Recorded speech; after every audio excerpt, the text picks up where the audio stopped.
같이 한번 읽어볼까요? 시작. 사람들이 다윗에게 전하여 이르되 보소서 블레셋 사람이 그 일날을 쳐서 그 타작마당을 탈취하더이다. 아멘. 여러분 혹시 펜이 있으신가요? 아마 대부분이 펜을 가지고 계실 겁니다. 왜냐하면 우리 세건교회 우리 식구들은 이게 필기를 하는 것이 습관이 잘 돼 있으시니까요. 한번 밑줄 한번 그어 보실까요? 사람들이 다윗에게 전하여 이르되, 밑줄을 긋는 이유는 곧 설명드리겠습니다. 다윗이 사울을 피해 어딘가에 은신해 있을 때였습니다. 그런데 그때 사람들이 다윗에게 뭔가 소식을 전해 온 겁니다. 그것은 블레셋 사람들이 그일라라는 성읍에 쳐들어와서 그 타작 마당에 있는 모든 곡식들을 다 약탈하고 있다라는 그런 소식이었습니다. 그 소식을 들은 다윗이 한 가지 일을 하죠. 그것이 무엇이냐면 바로 2절 상반절 한번 보실까요?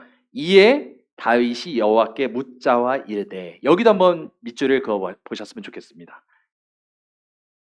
다윗이 뭘 하고 있죠? 지금 하나님께 묻자와 이르되라고 하고 있습니다. 기도를 한 것이죠. 뭐라고 기도했나요? 한번 2절을 보시면 내가 가서 이 블레셋 사람들을 치리이까? 라고 기도했습니다.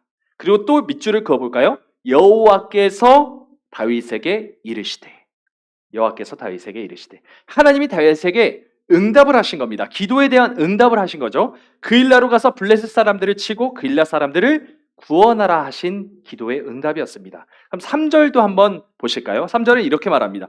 다윗의 사람들이 그에게 이르되 보소서 우리가 유다에 있기도 두렵거든 하물며 그일라로 가서 블레셋 사람들의 군대를 치는 일이리까 한지라. 여기도 한번 밑줄을 그어 보시겠어요? 다윗의 사람들이 그에게 이르되, 다윗을 따르는 사람들이 반문을 하고 있는 것이죠. 우리는 유다 땅에서 쫓겨난 신세인데 무슨 블레셋 사람들의 군대를 친다는 말입니까? 이 말이 무엇입니까? 정말 하나님이 그렇게 말씀하신 게 맞나요? 다윗 당신에게 정말로 하나님이 그렇게 응답하신 게 맞습니까? 말이 안 됩니다. 이건 자살행위예요. 하나님이 우리더러 죽으라고 하신다고요? 하나님 그런 분 아니지 않나요? 하나님 그렇게 말씀하지 않으셨을 겁니다. 이렇게 말하고 있는 것이죠. 솔직히 너무 맞는 말이죠. 유다 땅에서 도망 다니기에 급급했던 그 다윗의 무리가 무슨 블레셋 군대를 치고 또 한 성읍을 구원할 수 있단 말입니까? 인간적으로 생각해 봤을 때 이것은 너무 비이성적인 그런 생각인 것 같습니다. 그때 다윗이 무엇을 합니까? 4절 한번 보세요. 다윗이 여호와께 다시 묻자온대. 여기도 한번 밑줄을 그어 보십시오. 다윗이 무엇을 합니까? 다시 한번 하나님께 기도를 드리고 있습니다. 다윗이 하나님께 물었습니다. 그리고 하나님께서 또다시 응답을 하시죠. 4절 보시면 여호와께서 다윗에게 대답하여 이르시되, 여기도 밑줄을 그어 보십시오. 하나님은 그일라로 내려가라. 내가 내 손으로 블레셋 사람들을 넘길 것이다 라고 다시 한번 분명하게 말씀합니다. 자, 제가 왜 밑줄을 그으라고 말씀드렸는지 혹시 아시겠습니까? 밑줄을 친 부분의 공통점이 무엇인가요? 이르되, 이르시되, 이르되, 이르시되, 말하되, 이런 것들입니다. 1절을 보면 사람들이 말을 하고 있죠. 2절을 그 말을 듣는 다윗도 2절에서 말을 하고 있습니다. 그러니까 하나님께서도 다윗에게 말씀을 하시죠. 3절을 보시면 다윗의 사람들도 말을 합니다. 어찌 그렇습니까? 라고 말을 합니다. 4절에서 다윗이 또 말을 합니다. 그리고 하나님께서 또 말씀하십니다. 다윗에게 소식을 전하는 사람도 말을 하고 있고요. 다윗도 말을 하고 있고요. 다윗의 사람들도 말을 하고 있고 하나님도 말씀을 하고 계십니다. 그런데 여기서 놀라운 것이 하나 있죠. 다윗만이 하나님과 대화를 하고 있다는 겁니다. 다윗의 수많은 사람들 중에 다윗만이 하나님과 대화를 하고 있습니다. 여러분, 수많은 사람들이 말을 합니다. 자기 생각대로, 자기 판단대로, 자기가 보고 듣는 대로 말을 하죠. 하지만 그 가운데 어떤 사람은 여호와께 묻자와 이르되, 즉 하나님과 대화를 합니다. 그리고 그렇게 하나님을 바라보고 하나님께 말을 거는 사람에게 하나님은 대답하시고 하늘의 비밀을 활짝 열어주시죠. 그 당시 다윗과 함께 있는 사람들의 숫자가 몇 명 정도 되는지 아시나요? 600명가량이 됐습니다. 그런데 단 한 사람 다윗만이 하나님께 여쭙고요. 하나님은 다윗에게만 대답하고 계시죠. 여러분 이것을 꼭 기억하시길 원합니다.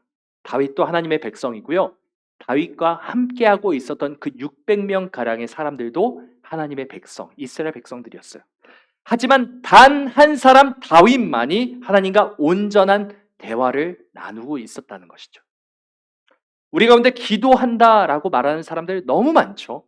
하지만 정말로 하나님과 온전한 대화를 나누는 사람은 과연 몇 명이나 될까요? 성경으로 봤을 때, 오늘 본문으로 봤을 때 정말 극소수일 수도 있다라는 말이죠. 하나님께 넋두리 하는 것은 사실 엄밀히 말해서 제대로 된 기도는 아닙니다.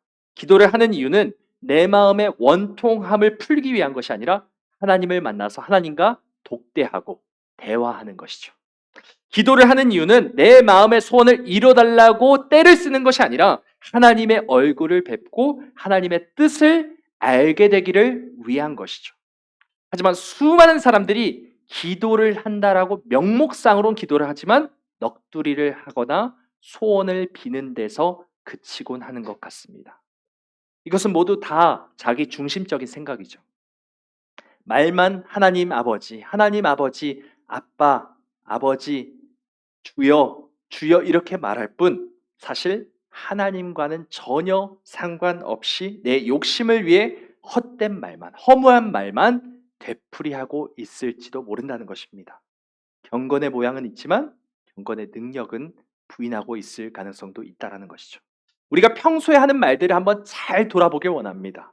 입으로 내뱉는 모든 말이 다 아름다운 것은 아니라는 거, 아름다운 것이 아니라는 것을 우리 모두가 다 동의하실 것입니다. 야고보서 3장 8절부터 10절까지의 말씀은 이렇게 말씀합니다. 8절부터 10절 말씀입니다. 이 길들일 사람이 없나니 쉬지 아니하는 악이요 죽이는 독이 가득한 것이라. 이것으로 우리가 주 아버지를 찬송하고 또 이것으로 하나님의 형상대로 지음받은 사람을 저주하나니 한 입에서 찬송과 저주가 나오는도다. 내 형제들아 이것이 마땅하지 아니하니라. 아멘. 물이 흘러가는 길도 상수도가 있고요. 하수도가 있습니다. 깨끗한 물은 깨끗한 물길이 모여서 상수도로 흐르고요. 더러운 물은 더러운 물길이 이 하수도로 모여서 하수도로 흘러가죠. 그런데 우리의 입은 어떤가요? 이 야고보서 3장의 말씀처럼 깨끗한 것과 더러운 것이 같이 흐를 수도 있다라는 말입니다. 왜냐하면 이것이 흐를 수 없는 이유가 있는데, 왜냐하면 더러운 것이 들어가면 깨끗한 것도 더러워질 수밖에 없는 것이죠. 우리가 하는 말은 우리의 삶을 대변합니다. 그러니 여러분, 우리가 하는 모든 말들이 하나님의 말씀과 일치되는지를 계속해서 생각하시길 원합니다. 우리의 하는 모든 말이 기도가 될 수 있도록 몸부림쳐야 합니다.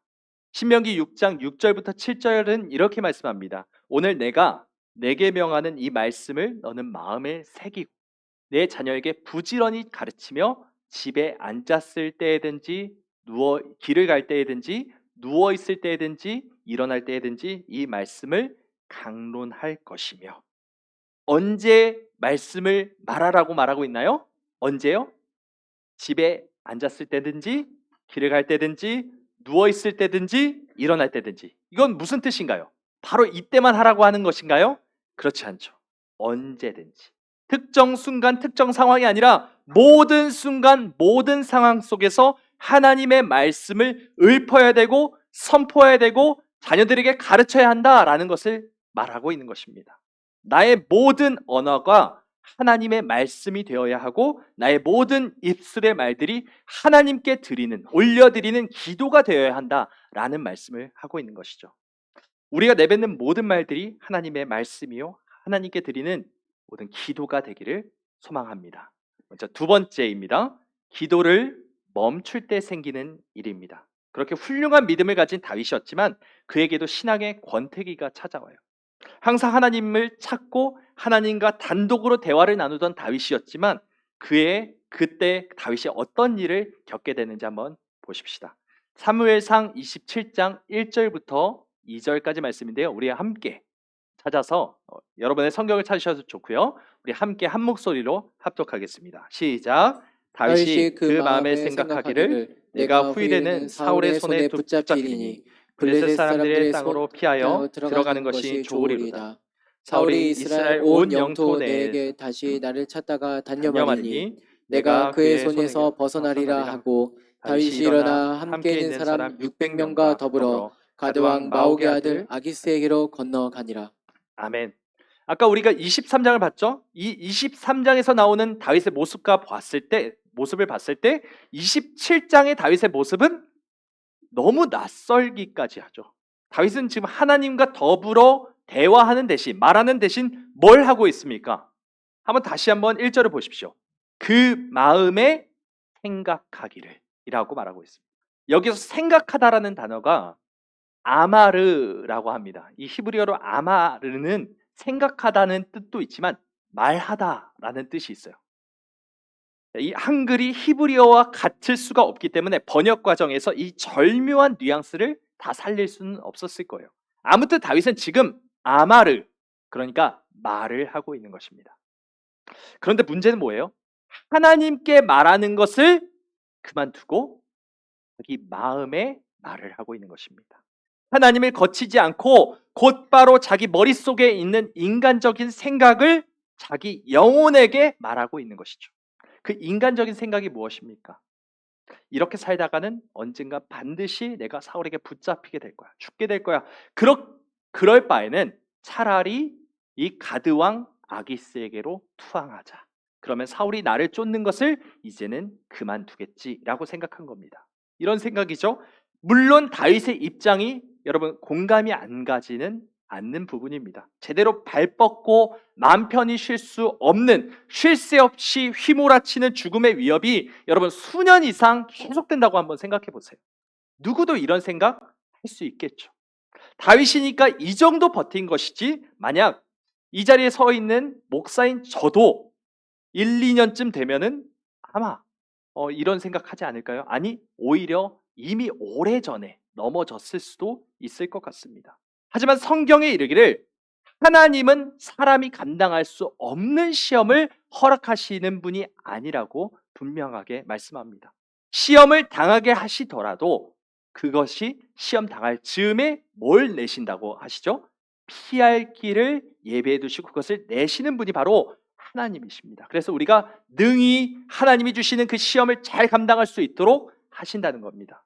다시 말해서 다윗이 겪고 있는 시험은 분명 우리가 봤을 때 너무나도 버겁고 힘들어 보이는 시험이 분명합니다. 하지만 이 모든 시험이 하나님의 신실하신 감독 가운데, 인도하심 가운데 이루어지고 있다라는 것을 다윗이 확신하면서 신뢰하면서 끝까지 하나님을 신뢰했다면, 하나님을 의지했다면 어떻게 됐을까 하는 장면이죠. 여러분, 다윗이 어떤 사람입니까? 하나님께서 기름 부어서 왕위로 세울 제목이었습니다. 그런 그가 사울의 계속되는 그 추적이 두려워서 블레셋 왕 밑으로 들어간다고 말을 하고 있는 것이죠. 여러분, 블레셋이 그 당시 어떤 나라입니까? 이스라엘을 식민지 삼은 나라입니다. 우리나라로 치면 일제강점기 때 일본과도 같은 그런 나라가 바로 블레셋이라는 나라죠. 온 이스라엘 백성들이 철천수 원수라고 생각하는 이 블레셋 밑으로 들어가서 그 왕 밑에서 신하 노릇을 하고 있는 이 다윗을 정말로 이스라엘의 왕으로 삼으려고 할까요? 기도를 멈춘 다윗은 지혜로운 생각이 멈추게 됩니다. 그리고 인간적인 생각에만 사로잡히게 되죠. 결국 2절의 말씀처럼 블레셋의 한 왕이었던, 한 방백이었던 아기스 밑으로 들어가게 됩니다. 다윗은 아기스에게 자신이 머물 이 성읍 하나를 요구를 했어요. 그리고 아기스는 다윗에게 시글락이라는 성읍을 줘서 그곳에서 살게 합니다. 이어서 8절부터 10절의 말씀을 한번 읽어볼까요? 사무엘상 27장 8절부터 10절 말씀입니다. 다윗과 그의 사람들이 올라가서 그술 사람과 기리스 사람과 아말렉 사람을 침노하였으니 그들은 옛적부터 술과 애굽 땅으로 지나가는 지방의 주민이라. 다윗이 그 땅을 쳐서 남녀를 살려주지 아니하고 양과 소와 나귀와 낙타와 의복을 빼앗아 가지고 돌아와 아기스에게 이르매 아기스가 이르되 너희가 오늘은 누구를 침노하였느냐 하니 다윗이 이르되 유다 네겝과 여라무엘 사람의 네겝과 겐 사람의 네겝이니이다 하였더라. 아멘. 자, 이게 무슨 내용인지 여러분 한 번에 딱 이해가 되시나요? 안 되시는 분들이 계실 것 같아서 지도를 한번 준비해 봤습니다. 한번 보여주시면요. 지금 시글락이라는 곳의 위치는 바로 이 파란색으로 되어 있는 시글락이라고 써 있는 곳입니다. 그런데 이 다윗의 본거지인 시글락에 이 다윗이 있다가 그슬 사람, 기르스 사람, 아말렉 사람을 침노했다라는 것은 바로 이 빨간색 지역, 다윗이 실제로 정벌했던 지역은 이 빨간색 지역이었다는 거예요. 거기서 남녀를 막론하고 모든 사람을 다 쳐 죽이고 그들의 모든 소유를 다 빼앗아 갔던 것이죠. 여기서 남녀를 막론하고 다윗이 다 죽인 이유가 뭘까요? 사람들을 다 죽인 이유.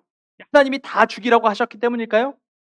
그렇지 않습니다. 한번 보실까요? 사무엘상 27장 11절 세번역 성경은 이렇게 말합니다. 다윗이 남녀를 가리지 않고 죽이고 가드로 데려가지 않은 것은 그들이 다윗의 정체를 알아서 다윗이 그런 일을 하였다고 폭로할까 두려웠기 때문이다. 다윗은 블레셋 사람의 지역에 거주하는 동안 언제나 이런 식으로 처신하였다. 다윗이 이 모든 사람들을 죽인 이유가 뭐예요? 입막음을 위해서. 두려웠기 때문이죠. 내가 살기 위해 아기스에게 들통나지 않기 위해서 다른 사람의 생명을 다 죽이고 그 증거 자체를 완전히 지워버리려고 했던 것입니다. 11절 말씀처럼 다윗은 한 번만 그런 것이 아니라 이 블레셋 지역에 사는 내내 항상 이렇게 처신하였다고 말을 하고 있죠. 자신의 목숨을 위해 다른 사람의 생명을 빼앗는 것, 가차없이 해야 하는 이 악인과 같은 자로 전락하고 있는 다윗의 모습을 한번 보십시오. 나중에 다윗이 되고 왕이 되고 이 우리아의 아내를 범하게 됐을 때 그는 이때 했던 내용과 거의 비슷한 내용을 반복해서 합니다. 거짓으로 진실을 가리려고 했죠. 그리고 그것이 통하지 않자 어떻게 합니까? 입막음을 위해서 사람을 죽입니다. 이처럼 한 번 저지른 죄는 다음에 또 저지르기가 너무 쉽다라는 것입니다. 마치 눈덩이와 같이 이 점점 더 큰 죄로 발전할 가능성이 너무나도 높죠. 그리고 그 죄에 대한 대가는 우리가 살면서 반드시 치르게 되어 있습니다. 그것이 하나님의 공의이고요. 하나님이 우리 삶 가운데 일하시는 방식입니다. 하나님은 우리가 아무렇게나 막 살아도 그냥 용서해주는, 무조건 용서해주는 그런 분이 아니십니다. 베드로전서 3장 20절은 이렇게 말씀합니다. 그들은 전에 노아의 날 방주를 준비할 동안 하나님이 오래 참고 기다리실 때 복종하지 아니하던 자들이라. 방주에서 물로 말미암아 구원을 얻은 자가 몇 명뿐이니 겨우 8명이라. 하나님은 참으시는 분이시죠. 한번 말씀을 계속 보여주시면요. 그냥 참으시는 것도 아니고요. 오래 참고 기다리십니다. 그런데 이것을 반대로 생각해 보십시오. 오래 참는다는 것은 바꿔 말하면 오래 참음에 뭐가 있다라는 것이죠? 기한이 정해져 있다라는 것입니다. 하나님께서는 노아의 시대에 살던 이 수많은 사람들의 죄악에도 불구하고 참으셨어요. 그것도 오래 참고 기다리셨죠. 하지만 결국 그들은 끝까지 회개를 하지 않았습니다. 그리고 자기 마음대로 살다가 결국 홍수 심판을 받아 멸망하게 됐죠. 우리가 만일 죄를 반복해서 짓는다면 그 죄악들이 나의 양심을 굳어지게 만듭니다. 그리고 결국에는 더 큰 죄를 지어도 무덤덤해지는 수준에까지 이를 수 있다는 것이죠. 혹시 이 자리 가운데 하나님 앞에서 이 죄를 반복하여 짓는 분이 계신다면 주님의 은혜 가운데 그 죄의 사슬이 끊어지는 은혜가 있기를 주님의 이름으로 축원드립니다. 왜냐하면 죄는 더 큰 죄를 낳고 또 낳아서 결국 우리를 죽음에 이르게 할 수밖에 없기 때문이죠. 기도를 멈춘 다윗, 이 하나님과의 대화가 중단된 다윗이 자기 마음에 이르는 대로 행동한 결과가 무엇인가요? 다윗을 이스라엘의 왕으로 세우려는 하나님의 계획을 위태롭게 만들었던 것뿐만 아니라 거짓말을 반복했고요. 또 자기 자신을 위해서 타인의 생명을 해하는 악인의 모습이 되어버렸다는 것입니다. 그냥 겉으로만 보면 이 다윗의 판단은 너무나도 이성적이고 합리적이죠. 하지만 하나님께서 우리에게 원하시는 것은 내 이성적 판단이 아닙니다.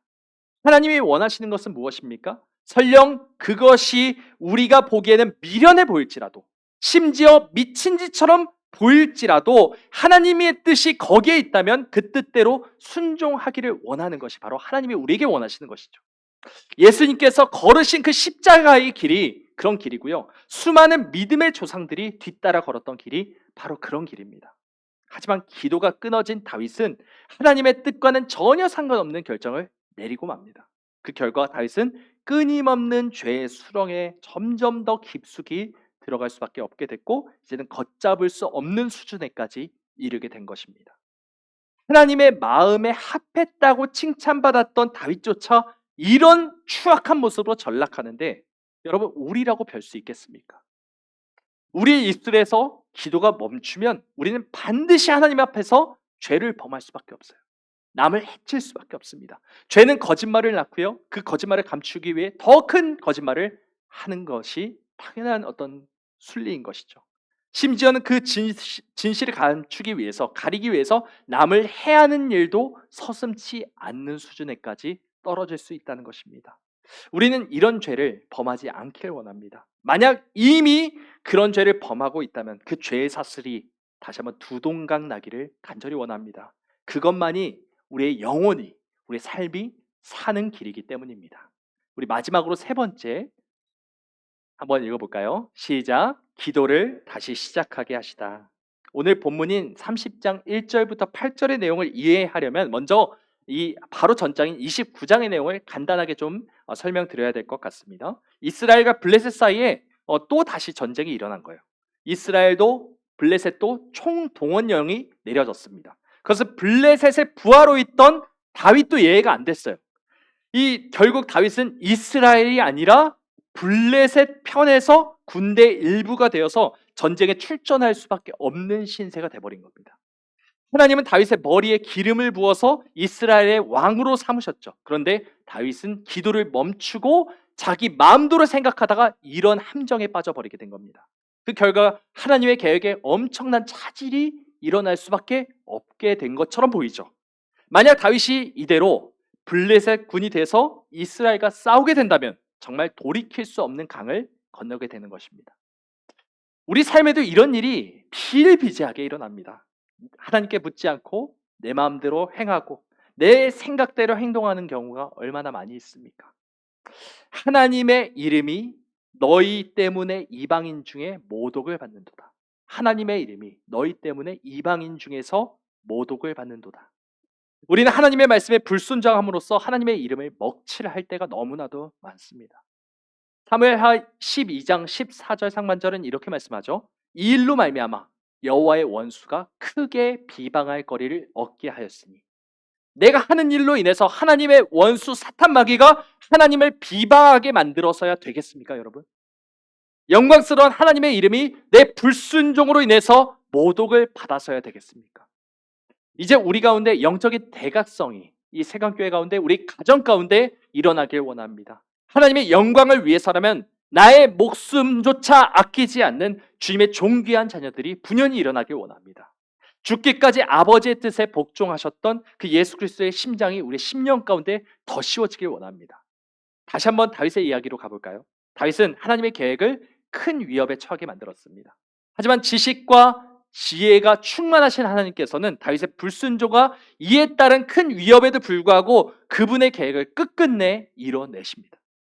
아기스는 다윗이 전쟁에 참여하기를 원했어요. 하지만 아기스를 제외한 모든 블레셋의 나머지 방백들은 모두 다윗이 참전하는 것을 반대를 하죠. 그것도 극구 반대를 합니다. 왜냐하면 다윗이 블레셋에 참전하는 척하다가 블레셋 편에서 참전하는 척하다가 돌이켜서 블레셋을 공격하게 되면 큰 변수가 될 수 있겠다라고 판단한 것입니다.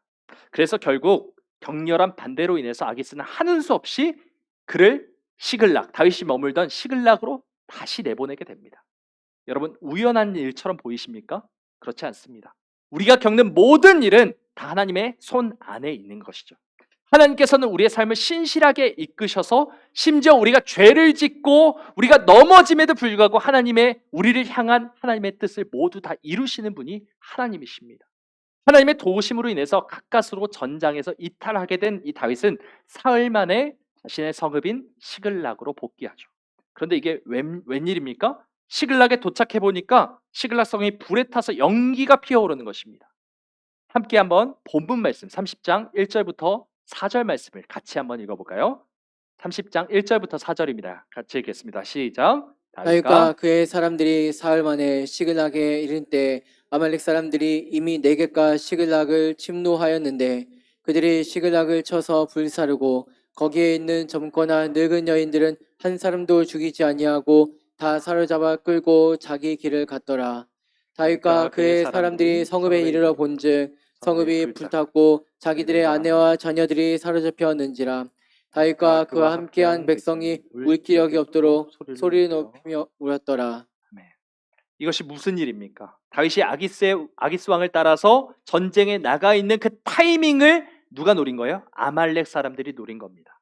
그래서 시글락이 완전히 불에 타게 된 거예요. 아말렉 사람들은 시글락에 있는 모든 재산을 다 빼앗았을 뿐만 아니라 다윗의 사람들과 심지어 다윗의 가족들까지도 다 사로잡아 끌고 가게 됐습니다. 이 사로잡혀 간 사람 중에 5절을 보시면 다윗의 두 아내도 포함되어 있었다라고 말을 하고 있죠. 충격적인 상황을 맞이한 다윗과 다윗의 사람들은 울 기력이 없을 정도로 소리 높여 꺼이꺼이 계속해서 웁니다. 그리고 다윗을 따르던 사람들은 결국 극도의 슬픔 가운데 이성이 마비돼 버렸어요. 그들은 자신의 가족을 하루아침에 잃어버린 그 충격 탓에 자신의 지도자인 다윗을 죽이려고까지 합니다. 돌을 들었고요, 쳐 죽이려고 합니다. 다윗이 엄청나게 다급한 상황 가운데 처하게 된 것이죠. 다윗은 이 사울의 위협을 피해서 아기스라는 믿는 구석을 만들었습니다. 아기스 밑에 있으면 적어도 목숨의 위협을 받는 일은 없을 것이다 판단을 했죠. 근데 웬일입니까? 이제는 아말렉이라는 상상치도 못하는 적이 나타나서 자신의 모든 재산과 모든 가족들을 완전히 사로잡아 간 것입니다. 이로 인해 다윗은 사울에게 쫓기며 가족보다 더 끈끈해진 이 전우들에 의해서 돌에 맞아 죽을 그런 상황 가운데 놓이게 된 것이죠. 여러분, 기도가 끊어진 자가 얼마나 비참한 꼴을 당하게 되는지를 정말 적나라하게 보여주고 있지 않습니까?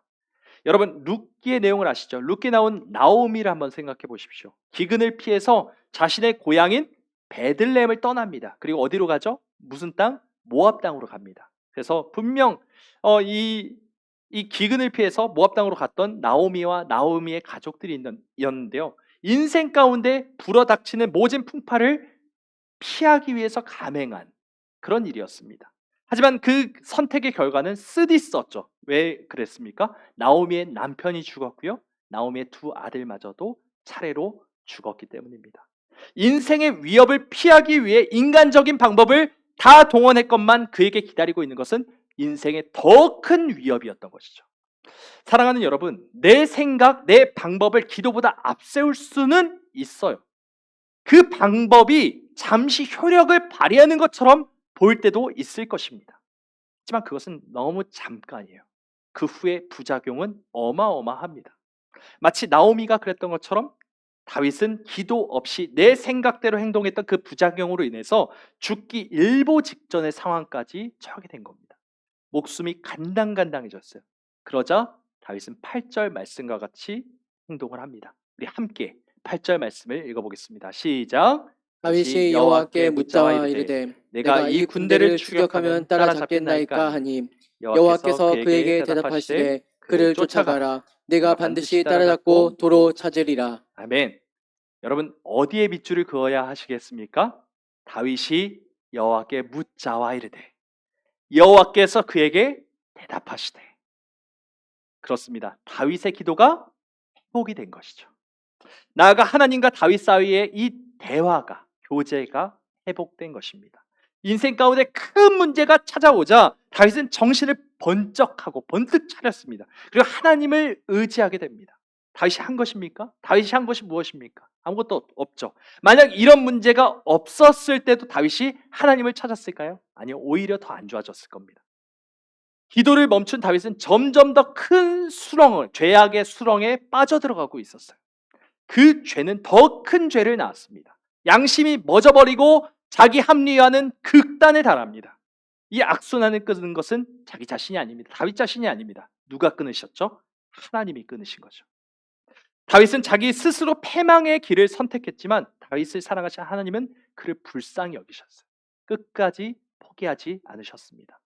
하나님은 다윗을 벼랑 끝으로 몰아붙이셨고요. 다윗은 그것 때문에 비명을 질렀습니다. 하지만 그 비명 소리는 사형대에서 소리 지르는 그 비명 소리가 아니었죠. 영적 수술대 위에 오른 다윗의 비명 소리였습니다. 원래는 어떻게 되어야 했습니까? 로마서 1장의 말씀처럼 하나님을 거역하는 모든 자는 사형에 처하는 것이 당연한 것입니다. 사형 틀에 올라야 하는 다윗이었어요. 하지만 하나님은 다윗을 불쌍히 여기셔서 사형 틀이 아니라 수술대로 올리신 것입니다. 그렇게 다윗은 하나님이 행하시는 수술을 받고 새 마음을 가진 자로 회복될 수가 있었던 것이죠. 사랑하는 여러분, 혹시 이 가운데 앉아 계신 분들 가운데 너무나도 힘겹고 너무나도 아픈 그런 상황을 맞이하고 계시는 분이 계십니까? 큰 아픔과 외로움에 몸서리치고 계시는 분이 있으십니까? 비명도 눈물도 나오지 않을 정도로 힘겨워하고 계시는 분이 계십니까? 인생의 큰 파도가 닥쳐와도 여러분 흔들리지 않으시길 원합니다. 용기를 내십시오. 포기하지 마십시오. 이것은 세상의 긍정적인 메시지를 여러분에게 던지려고 하는 것이 아닙니다. 지금 이 모든 어려움, 우리가 맞이하고 있는 이 모든 어려움은 나를 죽이기 위한 것이 아니라 나를 새로운 피조물로 바꾸게 하기 위한 하나님의 손길임을 기억하십시오. 환자들은 수술의 고통이 아무리 크더라도 그 고통 때문에 수술 그만두겠습니다라고 말하지 않습니다. 왜냐하면 그 고통이 끝나면 그 회복의 순간이 다가올 것이고, 그래서 결국에는 건강을 되찾을 것을 알기 때문이죠. 고린도후서 1장은 이렇게 말씀합니다. 8절과 9절 말씀입니다. 형제들아, 우리가 아시아에서 당한 환난을 너희가 모르기를 원하지 아니하노니 힘에 겹도록 심한 고난을 당하여 살 소망까지 끊어지고, 우리는 우리 자신이 사형 선고를 받은 줄 알았으니 이는 우리로 자기를 의지하지 말고 오직 죽은 자를 다시 살리시는 누구만? 하나님만 의지하게 하심이라. 이것입니다, 여러분. 이것이 바로 예수 믿는 자가 바라보는 환난의 모습, 고난의 모습이라는 것입니다. 하나님께서 우리에게 살 소망까지 끊어지는 고통과 환난을 어떨 때는 주시죠. 그 이유는 심지어 사형 선고를 받은 것처럼 보일 만큼 절망적인 순간을 우리에게 허락하시는 그 이유는 나 자신을 의지하지 말고 오직 죽은 자를 다시 살리시는 하나님만 의지하게 하시는 하나님의 수술 시간이라는 것을 반드시 기억하시길 원합니다. 다윗은 결국 하나님의 은혜로 기도가 회복됐어요. 그리고 하나님의 응답을 받아 아말렉을 추적합니다. 그리고 결국 하나님의 말씀하신 대로 그들을 따라잡았고요. 한 사람도 잃지 않고 모든 것을 되찾아올 수 있었습니다. 하나님은 다윗의 영적인 건강을 회복시켜 주셨죠. 그뿐만 아니라 그의 목숨을 포함해서 그의 모든 상황을 다시 한번 회복시켜 주시는 은혜까지 우리에게 더하여 주셨다는 것입니다. 우리 삶에 이런 기적들이 계속해서 일어나길 원합니다. 하나님이 주신 은혜가 우리 삶 가운데 가득가득 부어지는 은혜가 있길 원합니다. 사랑하는 성도 여러분, 우리 모두 기도를 멈추지 않길 원합니다. 기도가 멈추면 하나님과의 대화가 멈추는 것이죠. 하나님과의 대화가 멈추면 영적인 눈이 그 앞이 흐려집니다. 어두워집니다. 그 영적인 눈이 한번 어두워지면 죄악의 늪에 빠져서 허우적될 수밖에 없는 신세 가운데 처하게 돼요. 우리가 아무리 허우적대봤자 일단 죄악의 늪에 빠지면 나 스스로의 힘으로는 절대로 이 늪을 헤어나올 수가 없습니다. 죄악의 고리를 끊을 수 있는 분은 유일하신 한 분, 하나님뿐이십니다. 내가 사는 동안 하나님이 한순간이라도 은혜 주시는 것을 멈추신다면 우리는 그 즉시 믿음에서부터 파손되어 버릴 수밖에 없는 연약한 존재라는 것이죠. 우리는 그런 존재입니다. 우리의 전인격이 완전히 더러워져서 하나님을 알지도 못하고 하나님을 찾지도 못하는, 재활용도 못하는 폐기물에 불과한 사람들이었어요. 우리는 분명 예수 그리스도의 보혈로 인해서 구원을 얻은 하나님의 자녀임에 틀림이 없습니다. 하지만 그렇다고 해서 우리에게 더 이상 하나님의 은혜가 필요하지 않다라는 말은 아니라는 것이죠. 우리에게는 매일의 은혜가 필요합니다. 어제의 구원이 오늘의 구원을 보장해 주는 것이 아닙니다. 어제의 은혜가 오늘의 은혜를 보장해 주는 것이 아닙니다. 우리는 매일 예수 그리스도의 피로 씻겨야 합니다. 매일 매 순간 우리 하나님의 수술대 위로 올라가야 합니다. 나는 날마다 죽노라 이렇게 고백했던 이 사도 바울의 고백처럼 나의 자아가, 나의 탐심이, 나의 죄된 습관들이 완전히 부서져야 합니다. 여러분, 말을 많이 하는 것이 중요한 것이 아니라 하나님과의 대화를 많이 하는 것이 중요하다는 사실을 기억하십시오. 이 세상 수많은 사람들이 각자 자신의 목소리를 높입니다. 내가 옳아, 내가 바로 똑똑한 사람이야, 이런 사람이야라고 잘난 척하기 바쁩니다. 그러나 세상이 뭐라 하든 간에, 세상 사람들이 어떻게 살든 간에 우리는 잠잠하길 원합니다. 잠잠히 하나님의 얼굴만 바라보길 원합니다. 다른 어떤 것보다 주님과 대화하는 시간, 주님과 1대1로 교제를 나누는 그 시간을 더더 소중히 여기십시오. 여호와께 묻자와 이르되, 우리 모두 하나님께 물으며 가십시다. 한 걸음 한 걸음 주님과 동행하며 가길 원합니다. 다윗을 찾아오셔서 회복하신 하나님이 우리의 삶에도 찾아오심으로 기도가 회복되고 하나님과의 관계가 회복되고, 그로 인해서 우리의 모든 범사가 잘 되기를 주님의 이름으로 간절히 소망드립니다.